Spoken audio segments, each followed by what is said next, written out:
Good morning, ladies and gentlemen. I hope you're having a great day. We're going to do this a little bit differently today, but I'm going to give it a try. Sorry if the resolution is not very good, but I'm going to do my best. Today we're going to talk about special right triangles. So if you don't have something with which to write and something on which to write, make sure you get those things out and make sure you write these three words down. Special right triangles. Up until this point, we've been using the Pythagorean theorem that in the definition, I hope you remember I wrote, works for any right triangles, and I capitalized any because it worked with any right triangles. But special right triangles are special. So there's something special about them. So first we got to go back to what in the world was the Pythagorean theorem usually used for? I don't know if you remember, but Bella told us that the Pythagorean theorem worked if you had two sides of a right triangle, you could figure out the third side. And so that was useful for every and any right triangle. But the good news is there's two special right triangles. These are special because you only need the length of one side to figure out the length of the other two sides. Okay? And so there are only two special right triangles. You don't have to write this part down, but please don't forget that. There are only two special right triangles. And this is what they look like. There's one that's called a 30-60-90, and the other one's called a 45-45-90. Okay, and you can see this one's a 30-60-90 because it's got a 30-degree angle, a 60-degree angle, and a 90. This has got two 45s and a 90. Now, if it's got two congruent angles, then it must have two congruent sides. So you could also call this an isosceles right triangle. All right. Now notice there's some X's and some other weird things going on, and that's the relationship of the length of sides. So if you're given one side, you can figure out what the other two sides are. All right. One last picture of the 30-60-90 and the 45-45-90, and now we're going to talk about them. So here's the deal. Don't write this down, but you should be able to do this example with us. So you should write this part down right here. I don't need you to write down all the words. If you have the measure of a short leg, that would be this one down here. It's a short leg because it's opposite the 30 degrees. Then if you multiply it by the square root of 3, you will get the measure of the long leg. Notice these are both legs, neither of them is a hypotenuse. So if you have the measure of the short leg, whatever it is, you multiply it by square root of 3 and you get the measure of the long leg. So let me give you an example. If, for instance, this side was 4, then what would be the measure of the long leg? Well, it's easy. It would be 4 times the square root of 3. All right? And so let me give you some examples. And what I want you to do is take just a quick second to go through these three. I want you to figure out the value of A, B, and C. I don't know if we have to pause the video or if I can just give you a quick minute.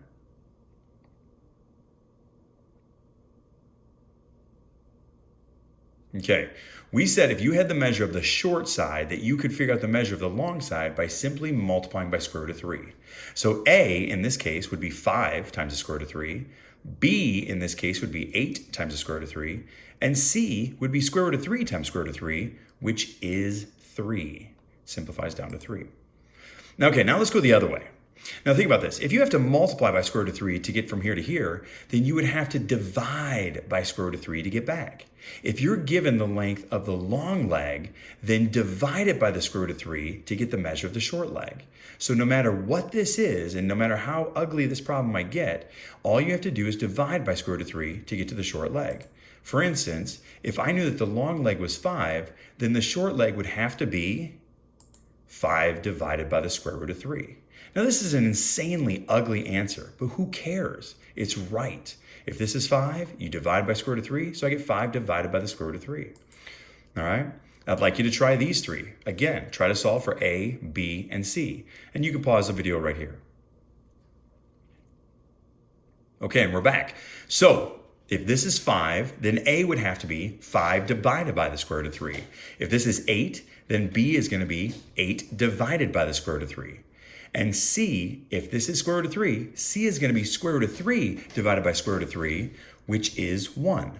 Any number over itself in a fraction is just 1. So square root of 3 over square root of 3 is 1. All right, now let's move on to the hypotenuse. This one's actually easier.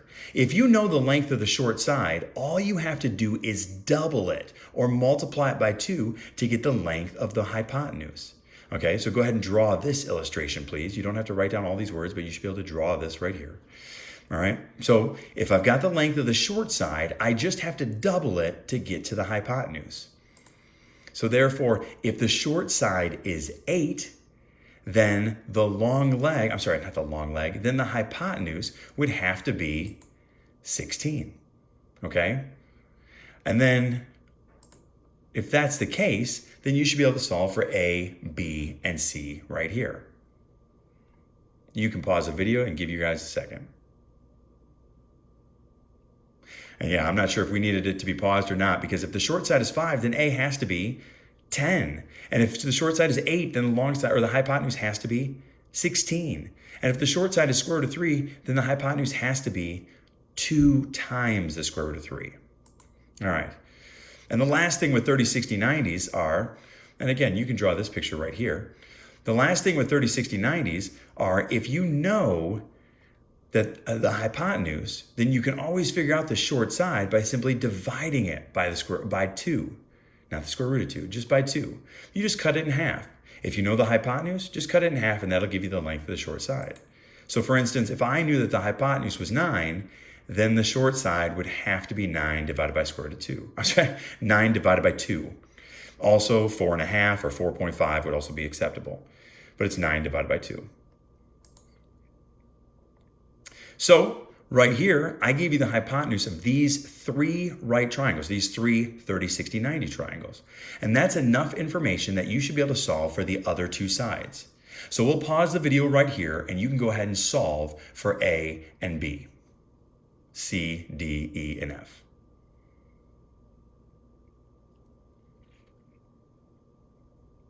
Okay, hopefully you got this. All right, what I see is if the hypotenuse is 5, then I cut that in half. And A must be 2.5 or 2.5 or 5 halves.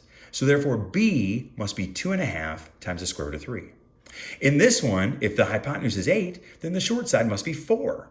And then C, the longer leg, would have to be 4 times the square root of 3.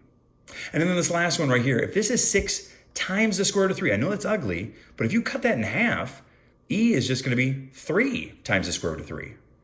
And then to get to F, it's going to be 3 times the square root of 3 times the square root of 3. And if you write that down, 3 times the square root of 3 times the square root of 3, the 2 square root of 3's actually come together and make a 3. So then you end up with 3 times 3. So F has got to be 9. All right, now we got to look at the other one. The other one is called a 45, 45, 90. And what I want you to do is I want you to go ahead and draw this picture, okay? A 45, 45, 90 has 2 sides that are the same length because it has 2 angles that are the same size. And so if you know one of these sides, then of course you know the other one because they're the same size. And then here's the thing. The hypotenuse is square root of 2 times however big these sides or these legs are. So if you have the measure of one of the congruent legs, then you just multiply it by square root of 2, and you get the measure of the hypotenuse, okay? For instance, if this side is 14, then this side would have to be 14. And the question is, what would this side right here be? It would be 14 times the square root of 2. All right, whatever the legs are, they're always the same. And then you just multiply by square root of 2 to figure out the hypotenuse. So let's try 3 more examples, okay? This shouldn't take you long. You should be able to write down A, B, and C on your paper and just solve for them almost immediately. Okay, I would look at this and say, if a leg is 2, then A must be 2 times the square root of 2. In this one, if a leg is square root of 3, then B would have to be square root of 3 times square root of 2, which is the square root of 6.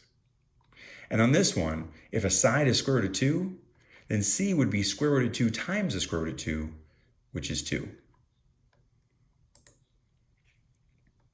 Okay, this is the last thing. With 45, 45, 90s, maybe you are given the hypotenuse. And if you're given the hypotenuse, you need to know how to figure out the length of a leg. And again, if you have this side, you have to divide it by something. Whenever we're going from big to small, we're going to divide. When we go from small to big, we multiply. So right here, if I know the hypotenuse, I divide by square root of 2 to get the length of a leg. And so for this one, if I know that the hypotenuse is 9, then the length of the leg must be 9 divided by the square root of 2. Let's try 3 more examples. You can take a second, we can pause the video.